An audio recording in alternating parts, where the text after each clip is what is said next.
सकते हो। साद इब्ने अबी वक्कास जब तीर चलाते थे पीछे से रसूलुल्लाह सल्लल्लाहु अलैहि वसल्लम ये फरमाते इर्मी या साद ये अबी अंत व उम्मी, ऐ साद तीर चला मेरे माँ बाप तुझ पर कुर्बान।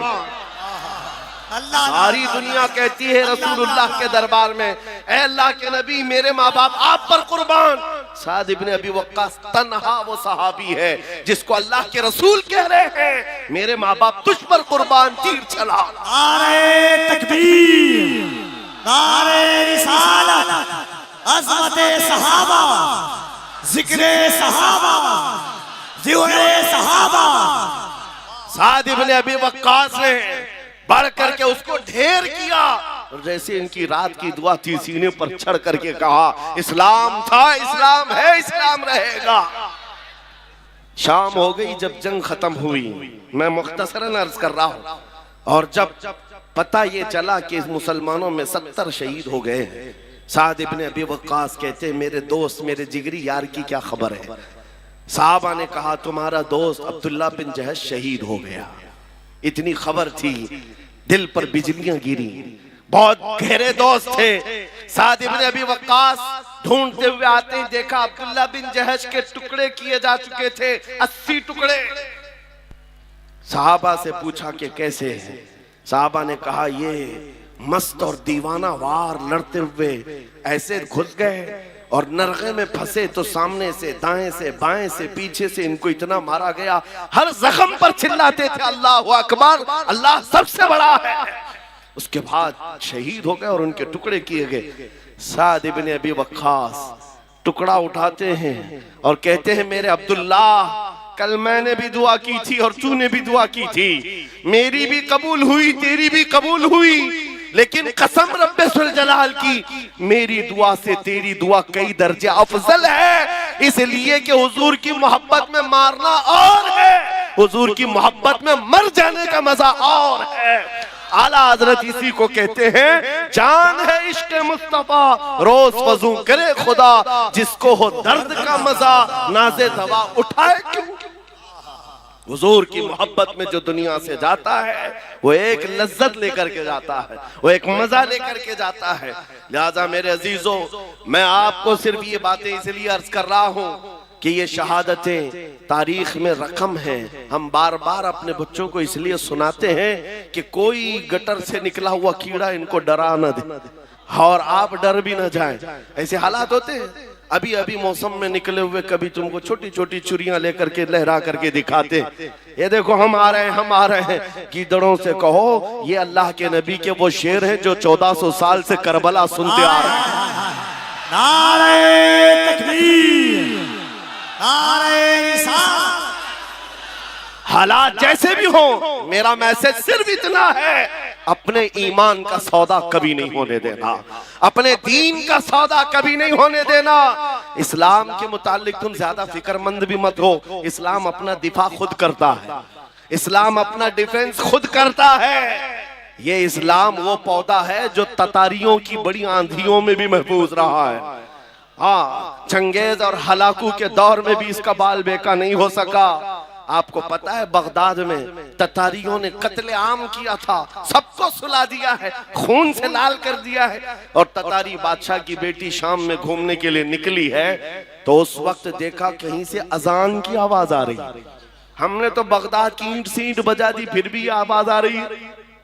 लोगों को यही तो दर्द है, हमने कई सालों से इनके पीछे मेहनत की फिर भी अजान कहीं ना कहीं से आती, अजान की आवाज आती है। हाँ वो आएगी।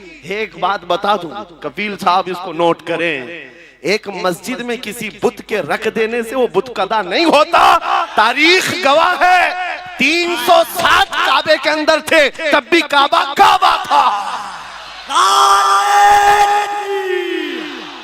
कोई हाथी चल रहे, नारे रिसालत, मज़हब-ए इस्लाम, अज़मत-ए इस्लाम, पैगंबर-ए इस्लाम। काबा काबा ही था, काबे का तवाफ कभी नहीं रुका, काबा का हज होता रहा। 360 बैठे थे तब काबा काबा था। और फिर मेरे आका सल्लल्लाहु अलैहि वसल्लम तशरीफ लाए और हर तरह की शिर्क और कुफ्र से काबे को पाक किया। और हमारा यकीन है मोहम्मद अरबी का गुलाम कभी तो आएगा और फिर बुत कदे से उस मस्जिद पाक को पाक करके कौम के हवाले करेगा इंशाअल्लाह। मेरी बात सुनो, ततारियों की बेटी ने पूछा इस वक्त अजान की आवाज कहां से आ रही है? आवाज कहां से आ रही है? लोगों ने कहा ढूंढते, देखा तो एक छोटी सी दुकान में एक बूढ़ा आदमी है अजान दे रहा है, पकड़ के लाओ इसको। पकड़ करके लाए। बूढ़े लोग जो हैं बड़े सख्त होते हैं। हाँ, अभी हम एक बूढ़े साहब का इंटरव्यू भी देख रहे थे, बड़े तन करके जवाब देते, क्योंकि उनको पता है अब बचा क्या है, अब बचा क्या है, दाढ़ी सफेद हो गई, कमर झुक गई है, जाना है वैसे भी। तो बूढ़ा अजान दे रहा है बगदाद की गलियों में। ततारियों की बेटी बड़ी सख्त दिल की थी, गिरफ्तार करके लाई। कहा बाबा तुझे पता है हमने यहाँ तो पूरी की पूरे मीनार गिरा दिए, खोपड़ियों से मीनार बनाए हैं तुम्हारे, इस वक्त तुम अजान दे रहे हो? बूढ़े ने कहा जब तक मेरी सांस चलती रहेगी अजान देता रहो। उस खातून ने एक सवाल पूछा कि अच्छा तुझे इतना यकीन है तेरे खुदा पर, तो फिर तेरा खुदा बचाया क्यों नहीं? हम इतना मार रहे थे और इतने लोगों को मारा है, तुम्हारा खुदा कहाँ है, क्यों नहीं बचाया? बूढ़े ने बड़ी दानिशमंदी का जवाब दिया। कहा बेटी तुझे पता है बकरियां पालने वाला रेवड़ लेकर के जब चलता है तो साथ में कुत्ता भी लेके चलता है। बकरी कभी रेवड़ से हट जाती, इधर उधर जाती है तो कुत्ता भौंक भौंक करके उसको जमात में शामिल करता है। हम उम्मते मुस्तफा कभी भटक जाते जमात से इधर उधर, मौला तुम जैसे कुत्ते छोड़ता है, तुम भौंक भौंक करके हमें फिर शरीयत में ले आते। यहाँ हालात है भौंकने वाले, अगर और तेजी से भौंके तो मेरा यकीन है कि ये जो बच्चे इधर उधर भटके हैं इंशाअल्लाह मेरे मुस्तफा की छांव में जरूर आ जाएंगे, आएंगे ना इंशाअल्लाह। अब अपने दीन की हिफाजत करनी है, अखलाक से करनी है, हुजूर पाक की सुन्नतों से करनी है। अब हमारी जो जिंदगी बाकी है मेरे अजीजों यही इजहार भी करना है। और एक बात मैं ये भी बता दूं, हालात के एतबार से चंगेज ये भी 50 लाख इंसानों के कत्ल का उसके ऊपर इल्जाम भी है और बल्कि हकीकत है 50 लाख लोगों को मारा है। रोजाना कत्ल नहीं करता तो खाना नहीं खाता। एक मर्तबा यही हमारी जमात, मुसलमानों की जमात, मैदान में गिरफ्तार करके लाई गई, 3 सफों में खड़ा किया, खुद घोड़े पर बैठा हुआ खिलौने से खेल रहा है। जल्लाद को बुलाया कि अब इनकी सफे उड़ाना शुरू कर दो, गर्दनें उड़ाओ। इन हालात में सुनो मेरे अजीज, पहली मर्तबा जब जल्लाद गर्दन पर तलवार उड़ाने लगा, चलाने लगा, तो एक पहली सफ में बूढ़े मियाँ थे, वो हट करके पीछे चले गए, दूसरी सफ में चले गए। पहली सफ में नंबर ना आए दूसरे में चले जाते, मरना तो था ही। जब पहली सफ वालों को पूरा जल्लाद उड़ा दिया, गर्दनें उड़ गई, दूसरे सफ की बारी आई। चंगेज देख रहा था कि ये बूढ़ा पीछे चला गया है, कहां तक जाएगा। दूसरी सफ को हुक्म दिया, जल्लाद को हुक्म दिया गया मारो। कत्ल करते करते गर्दनें उड़ाते हुए आया, ये बूढ़ा तीसरी सफ में चला गया, तीसरी सफ में गया। अब आखिरी सफ है, इसके पीछे कुछ थी नहीं।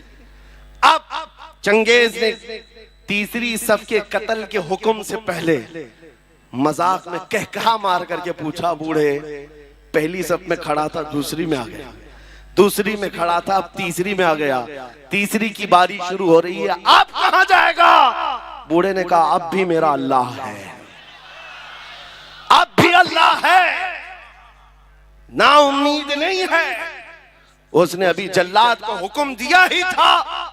उस चंगेज के हाथ में जो खिलौना था, घोड़े पर बैठकर खेल रहा था, अचानक गिर गया और वो खिलौना उठाने के चक्कर में जैसे ही झुका उसका घोड़ा बिदक गया, उसका पैर घोड़े की जेन में फंस गया और घोड़ा भागने लगा। इतना भागा कि चंगेज के सर को पत्थरों से टकराते टकराते, घोड़ा किसी के काबू में नहीं है, सारे सिपाही घोड़ा पकड़ने के पीछे भागे हुए हैं, सारे वजीर पकड़ने के लिए जा रहे हैं। घोड़ा उस वक्त जाकर रुका जब इसका सर फट कर 2 टुकड़े हो गए, मर चुका है और सारी सल्तनत एक आन में खत्म। बूढ़ा अपने हाथ उठा कर कहता है, ऐ दुनिया वालों देखो मेरा मौला मौजूद है। कैसे भी हालात हो मेरे अजीजों, अल्लाह है। कुरान पाक में मेरा मौला फरमाता है, ला तहज़न इन्नल्लाह माना। रसूल पाक सल्लल्लाहु तआला अलैहि वसल्लम ने गारे सौर में हजरत अबू बकर को यह जुमला कहा था। ये जुमला बहुत पावरफुल है, बहुत पावरफुल है। आज अगर आप ये कहते हैं कि कौन है हमारे साथ, कौन सी सियासी ताकत है, कौन सी कुव्वत है, मियाँ हमको भी देखो। लोग ये सोचते होंगे बड़े बड़े लोग इनको चलाते हैं, एक छोटा आदमी भी पीछे खड़े होने को तैयार नहीं होता। हाँ, ये तो बड़े जिगरे वाले मौलाना लोग हैं जो बैठ गए स्टेज पर। यूपी में तो डरते भी हैं। हाँ, इनके स्टेज पर बैठेंगे दूसरे दिन फोटो में आएंगे।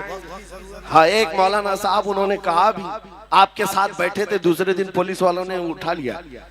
कहा क्यों उठाया? कहा लब्बैक लब्बैक तुम बहुत पुकार रहे थे। मैंने उन मौलाना साहब से कहा, फख्र करो मौलाना, दुनिया चोरी करके थाने जाती है, तुम नबी का नाम लेकर जा रहे हो, इसमें क्या खौफ, इसमें किस बात की झिझक और शर्म है? मैं ये कह रहा हूं मेरे अजीजों, नबी पाक सल्लल्लाहु तआला अलैहि वसल्लम की मोहब्बत में अगर किसी को हया है और शर्म है तो ये शैतानी शर्म है, ये शैतानी हया है। सिद्दीक अकबर गारे सौर में हुजूर के साथ हैं। मुशरिकीन ढूंढते ढूंढते उस गार तक भी आ गए और ऐसे हालात थे कि हजरत अबू बकर कहते हैं अगर वो पांव उठाते तो हम नजर आ जाते। मुशरिकीन वहां तक पहुंच गए हैं, अगर वो पांव उठाते तो हम नजर आते। हजरत अबू बकर सिद्दीक की बेकरारी जैसी बड़ी, पूछा रसूलुल्लाह आका अब क्या होगा? तब नबी पाक ने अबू बकर सिद्दीक के सीने पर हाथ मारा और कहा, ला तहज़न इन्नल्लाह माना, घबरा मत, अल्लाह हमारे साथ है, अल्लाह हमारे साथ है। आज फिर मैं ये कहता हूँ, कौन है तुम्हारे साथ? दुनिया ये बार बार ताना मारती है, ये पार्टी भी नहीं, वो पार्टी भी नहीं, हजारों गुरु घंटाल तुम्हारे साथ हो, अल्लाह हमारे साथ है। इस यकीन के साथ जिंदा रहो मेरे अजीजों, अल्लाह हमारे साथ है। आपकी पैदाइश जब हुई थी, आपके कान में मौज़िन ने सबसे पहला जुमला क्या कहा था? अजान देते हैं कि नहीं बच्चा पैदा होने पर?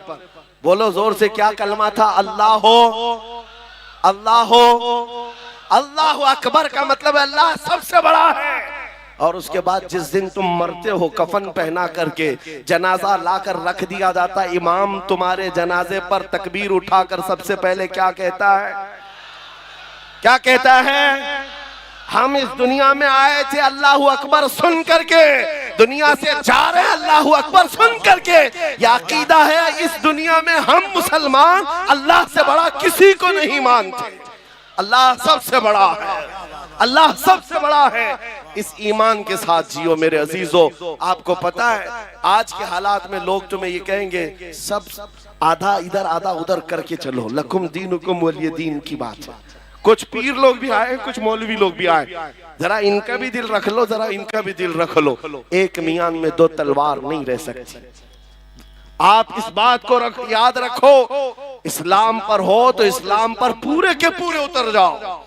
और पूरे के पूरे उतरने का मतलब ये है, किसी की खुशामदी और किसी की चापलूसी के लिए हम नहीं जीते। हमने देखा है उन सियासी नेताओं को, बेचारे 40-40 साल उनकी ज्योतियां उठा करके नौकरी करते रहे, बूढ़े हो गए तो पार्टी ने निकाल दिया और पता नहीं कौन सी दर्शन मंडली में बिठा दिया गया है। इनका हाल ये है। लेकिन हुजूर की गुलामी में जो आलिम जितना बूढ़ा होता है उतनी इज्जत बढ़ाई जाती है। मोहम्मद के गुलामों में बुढ़ापा आ नहीं सकता। यहाँ जो जितना बूढ़ा हो जाए इज्जत बढ़ती चली जाती है। इसलिए एक बात याद रखो, दुनिया तुम्हारे खुशामद करने से कभी राजी नहीं होगी, ये कभी राजी नहीं होंगे। तुम कशका लगा लिए, तुम भगवा पहन लिए, कभी इधर की बातें उधर की बातें कर लिए, कभी राजी नहीं होती दुनिया, कभी नहीं राजी होती है, हमने देखा है। लेकिन आओ मेरे मुस्तफा के दरबार में एक दुरूद से राजी हो जाएगा। आता है फकीरों पे उन्हें प्यार कुछ ऐसा, खुद भीख दे और खुद कहे मंगते का भला हो। इसलिए राजी करना हो तो इस एक दरबार में जिसको आला हजरत ने कहा है, आज ले उनकी पनाह, आज मदद मांग उनसे, कल न मानेंगे क़यामत में अगर मान गया, कल न मानेंगे क़यामत में अगर। मैं जो अपनी गुफ्तगू खत्म कर रहा हूं इस बात पर, एक बहुत बड़ी बात है। आज तुम क्या कर रहे हो इसी का एतबार है, आज क्या कर रहे हो इसी का एतबार है। ये मत सोचना कि कयामत के दिन हुजूर की शफाअत तो हो ही जाएगी। किसके लिए शफाअत? ईमान वालों के लिए है, ईमान वालों के लिए है, इस्तिकामत के साथ जमे रहे उनके लिए है। आपको पता है कब्र में 3 सवालात होते हैं, सबने सुना है कि नहीं सुना? सबसे पहला सवाल है मन रब्बुका, तुम्हारा रब कौन, तुम्हारा रब कौन है। सवाल क्या है वो मैं पूछ रहा हूं, जवाब आपसे नहीं पूछ रहा। तुम्हारा रब कौन है? फरिश्ते पूछते हैं, आप जवाब क्या देंगे? मेरा रब अल्लाह है। दूसरा सवाल है तेरा दीन क्या है, मा दीनुका, तेरा दीन क्या है? आप जवाब क्या देंगे? मेरा दीन इस्लाम। अब सुनो फर्क, तीसरा सवाल क्या है? बहुत बड़ा फर्क है।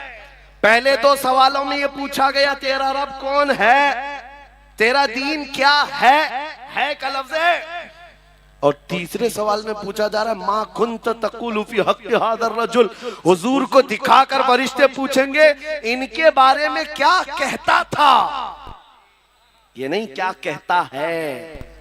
पहले 2 सवालों में पूछा गया कौन है रब, क्या है दीन, लेकिन हुजूर के बारे में कह रहे क्या कहता था।